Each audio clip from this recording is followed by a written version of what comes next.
महाराष्ट्र सच news में आप सबका स्वागत है। मुमरा कौसा में बेरोजगारी को देखते हुए आज मुमरा के दत्तूवाड़ी क्षेत्र में Mumbra NCP senior founder leader Ayaz एहसान सैयद द्वारा महारोजगार मेले का आयोजन किया गया है, जिसमें मुमरा के कई कैंडिडेट्स को फ्लिपकार्ट कंपनी ने हायर किया और मैजिक बस इंडिया फाउंडेशन की मदद से कैंडिडेट्स को कंपनी ले जाकर ऑफर लेटर भी प्रोवाइड किया गया है। इस जॉब फेयर कैंप के बारे में हम यहाँ के ऑर्गेनाइजर अयाज एहसान से और जानकारी हासिल करते हैं। अयाज भाई, जिस तरह से मुमरा के जो नौजवान हैं, युवा पीढ़ी है, वो कहीं ना कहीं बेरोजगारी की तरफ जो है जा रही है, आज आपने उसको देखते हुए जो कैंप रखा है, जो ये जॉब फेयर का आयोजन किया है, अब तक कितने लोगों का इंटरव्यू हो चुका है और कौन कौन सी कंपनियों के लिए सिलेक्ट किए गए? देखिए, कोविड की वजह से आम आदमियों को जो तकलीफ़ हो रही थी, बेरोज़गारी जो है वो चरम सीमा पर थी। इस वक्त मुमरा कौसा के हालात जो है, हमारे नए बेरोज़गारों जो नए यूथ है हमारे, उनके बेरोज़गारी के मामले में उनकी हालत बहुत खस्ता है। उसको ध्यान में रखते हुए हमने सब फर्स्ट प्रेफरेंस ये दिया कि जॉब फेयर तो बहुत होते हैं मुमरा कौसा में, हमने जो प्रैक्टिकल काम करने के बारे में सोचा। हमने सोचा कि भाई जिस कंपनी से हम बात करेंगे तो उसका सिलेक्शन यहीं होगा, इंटरव्यू यहीं होगा, यहीं फाइनल होगा और उनको परमानेंट जॉब मिले। ऐसा ना हो कि सिर्फ जॉब फेयर हो, एप्लीकेशंस एक्सेप्ट करते हैं, बाद में उनको जॉब नहीं मिलता। तो ये हमारे यहाँ ये हमने कॉन्सेप्ट रखा ही, हमने रखा ये कि आइए यहीं पर इंटरव्यू दीजिए, यहीं सिलेक्शन होगा और ऑफ़र लेटर आज के आज इनको मिल जाएगा। तो उसको देखते हुए हमारी टोटल जो है, पहले हमने 300 वैकेंसीज़ के बारे में सोचा था, फिर बाद में उसको एक्सटेंड हुआ, 600 हुई और अब माशाल्लाह से 900 वैकेंसीज़ हमारे पास फ्लिपकार्ट की है। ये अभी हमने एक वैकेंसी पे काम किया है, अभी इंशाल्लाह इसको बढ़ती जाएगी। अभी देख रहे हैं आप लोग कि अभी ये इंटरव्यू चल ही रहे हैं, इसके बाद बसेस बाहर खड़ी है। जितनों के इंटरव्यू फाइनल हो गए, जो सेलेक्ट हो गए, उनको इसी बस में बिठाकर जो कंपनी है वहाँ पर डायरेक्ट लेके ले जाया जाएगा और वहीं पर उनको ऑफ़र लेटर उनको मिल जाएगा और मंडे से उनको जॉब ज्वाइन करना है।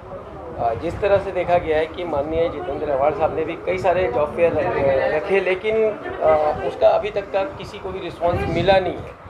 तो आपने जिस तरह से बताया कि ऑफ़र लेटर आज मिल जाएगा, तो मंडे से उन लोगों की ज्वाइनिंग के लिए आप जो बोल रहे हो जी, तो कितने बंदे अभी तक यहाँ से जो सेलेक्ट हुए हैं और कौन कौन सी जॉब के लिए हुए हैं? मतलब जिस तरह से आपने कहा फ्लिपकार्ट, तो पैकिंग से लेकर के ड्राइविंग तक। देखिए, सिलेक्शन तो अभी काफ़ी हंड्रेड्स के ऊपर सिलेक्शन हो चुके हैं और उसके बाद अभी बढ़ता जा रहा है, मॉब बढ़ता जा रहा है। अभी तो शुरुआत है, हमारा 5 बजे तक ये ड्राइव चलेगा और अभी बसेस आप देख रहे हैं। आप तो एक बार आप बसेस की भी पिक ले लीजिएगा, कंप्लीट भरी हुई बसेस हैं। तो ये बसेस से हमारे जितने कैंडिडेट्स हैं वो स्पॉट पर जाएंगे और अभी इसके बाद कंटिन्यू बसेस हैं हमारी, वो बसेस से सारे कैंडिडेट्स स्पॉट पे जाएंगे। इसके आगे का क्या स्टैंड है आपका? हमारा इंटेंशन यही है कि मुमरा कौसा से बेरोज़गारी ख़त्म हो जाए, तमाम लोगों को रोज़गार मिले, ताकि ज़्यादा से ज़्यादा इसका फ़ायदा आम इंसानों को मिले। सर, कहीं ना कहीं ये भी देखा गया है कि बिना वैक्सीनेशन के लोग जो है घर पे बैठे हुए हैं। किसी की एक वैक्सीन हुई है तो भी वो जॉब पे नहीं जा पा रहे हैं, उनको कंपलसरी 2 चाहिए। इसके लिए आप लोगों ने क्या किया? देखिए, अभी फ्रेश सुप्रीम कोर्ट और हाई कोर्ट का ऑर्डर है, कहीं पर कोई चीज़ की वैक्सीन के बारे में कंपल्शन नहीं है। सुप्रीम कोर्ट का ऑर्डर आ चुका है। अब ये है कि वैक्सीनेशन ज़रूरी है आम लोगों के लिए, ताकि मर्ज से दूर रहा जा सके। ये कंपल्शन किसी चीज़ का नहीं है। यहाँ पर वैक्सीन भी लगाएं, लेकिन हमारे जॉब में ऐसी कोई कंडीशन है नहीं कि वैक्सीन लगाना कंपल्सरी।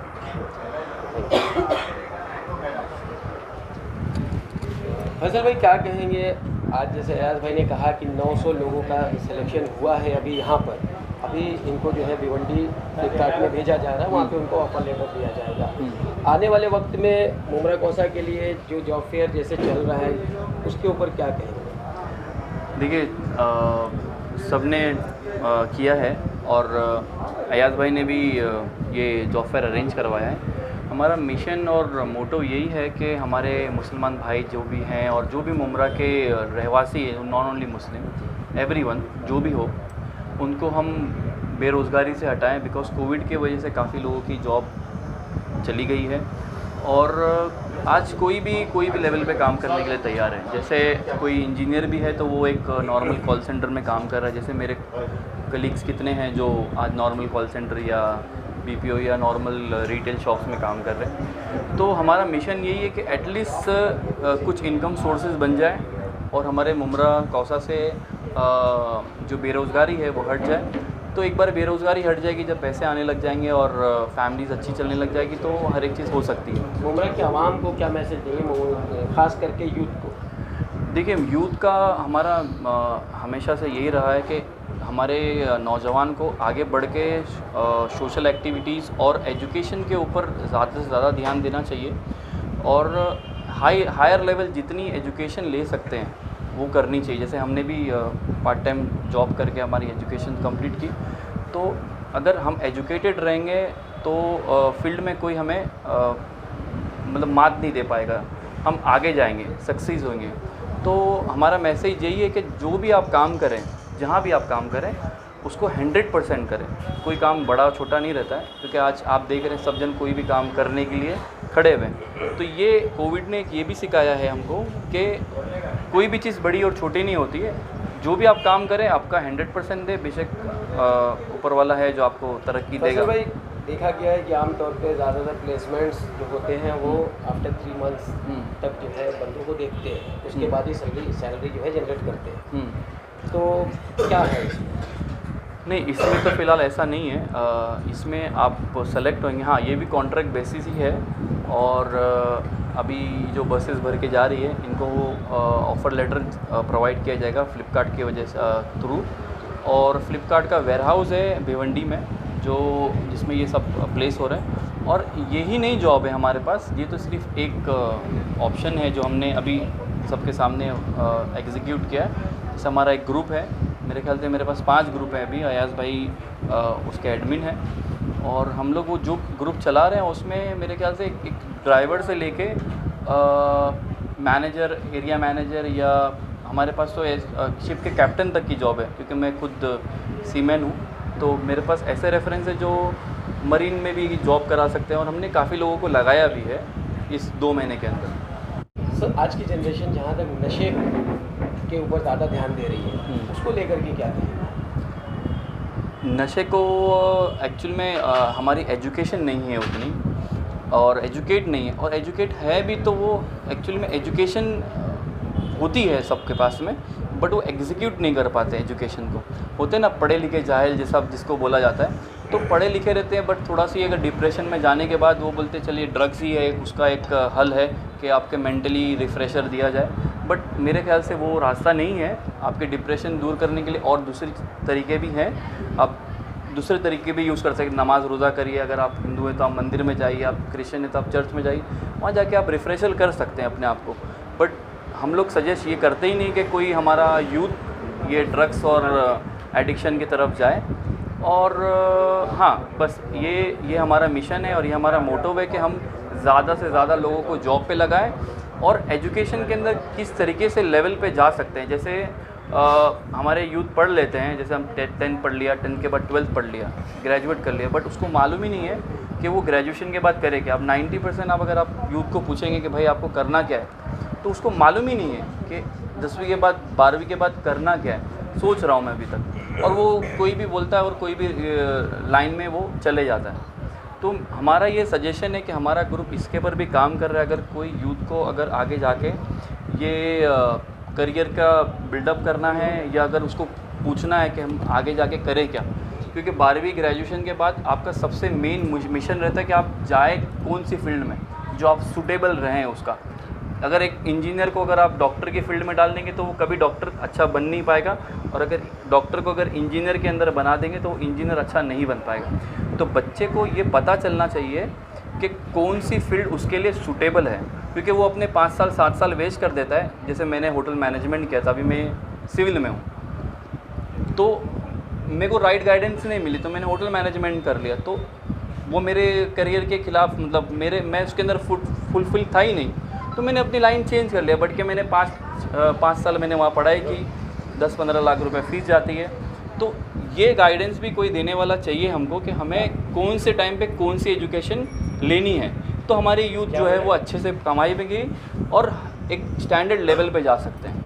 सो जिस तरह से आज अयाज़ भाई ने यहाँ पर जॉब फेयर रखा है, उसको लेकर के आपका क्या मैं पहले अपना इंट्रोडक्शन दे दूं। मैं सरकारी अधिकारी था, अभी रिटायर हुआ। अयाज भाई और कैलाश भोईर ने जो इधर जॉब फेयर रखे हैं, तो हज़रत अली का कौल है कि किसी को रोज़ी लगाना ता क़यामत तक सवाब है।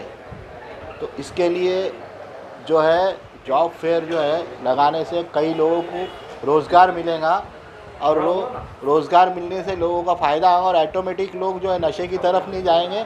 अगर उनको रोज़ी मिलेगी तो लड़के नशे की तरफ नहीं जाएंगे। घर के अंदर माँ बाप बोलते जा काम कर, और नौकरी नहीं मिलती तो वो मायूस होकर ड्रग्स की तरफ चले जाता है। तो मैं ऑफिसर था, मैंने ऐसी बहुत से केसेस देखे। इसके लिए अयाज भाई और कैलाश भोईर को मैं धन्यवाद देता हूँ कि ये कौले अली भी है, तो इस पर ध्यान रखते हुए हमने ये करना है कि लोगों को भाई और इनकी फैमिली हमेशा करते रहते हैं। और कैलाश भोईर के फादर के ज़माने से हम लोग पहचानते हैं इनको, और ये भी करते रहते। अल्लाह इनको इसके अंदर नेक हिदायत देवे। और इन्होंने इसके पहले भी किए जब TMT में थे, जब तो ये करते ही रहते लोग। तो अल्लाह इनको नेक हिदायत दे और हमेशा करते रहे, बस मेरी ये राय है। अच्छा, क्या नाम है आपका? मेरा नाम मुश्ताक पटेल है। और क्या कहना चाहेंगे आज का जो जॉब फेयर रखा गया अयाज भाई की तरफ से? अयाज भाई ने और उनकी जो टीम ने आज जो प्रोग्राम रखा है, सबसे पहले तो मैं इनको मुबारकबादी देता हूँ कि कोविड के ऐसे हालात में जो बेरोज़गारी का आलम है, और उन्होंने आज जो रोज़गार का मेला रखा है और उनको जो सफलता मिली, अल्लाह ताला उनको कामयाब करे। मैं उन नौजवानों से कहता हूँ कि आप भी मेहनत करें, आप भी देखें, आप भी न्यूज़ और जवाब वगैरह ढूंढे, क्योंकि हमारे मुमरा में बेरोज़गारी बहुत बढ़ चुकी है। आए दिन नए नए हालात पैदा हो रहे हैं। चर्च का कारोबार ज़ोरों पे है, एजुकेशन से बच्चे दूर है। जैसे हमारे अफजल भाई ने बताया कि एजुकेशन में बच्चा 10वीं के बाद और 12वीं के बाद क्या करे क्या नहीं। हम आप लोग आइए हमारे पास, मैं माइनॉरिटी का सेक्रेटरी हूँ महाराष्ट्र का, आइए हमारे पास, हम आपको कुछ गाइड्स करेंगे। हम अयाज भाई हमारे सरपरस्त है, इनके गाइडेंस पे भी हम पूरा और मेल ये रखने का कोशिश करेंगे। तो मैं इतना ही कहूँगा कि हमारे नौजवानों को कि आप दीन की तरफ राग़िब हो जाए, अल्लाह से दुआ मांगे। अल्लाह हर मसले का हल निकालने वाला है और बेरोज़गारी को ख़त्म करने अल्लाह की ज़ात है। अयाज भाई ने जो काम किया है, मैं आज उनको फिर मुबारकबादी देता हूँ और ऐसे प्रोग्राम के और करें, ऐसी उनसे उम्मीद रखता हूँ। अल्लाह हाफ़िज़।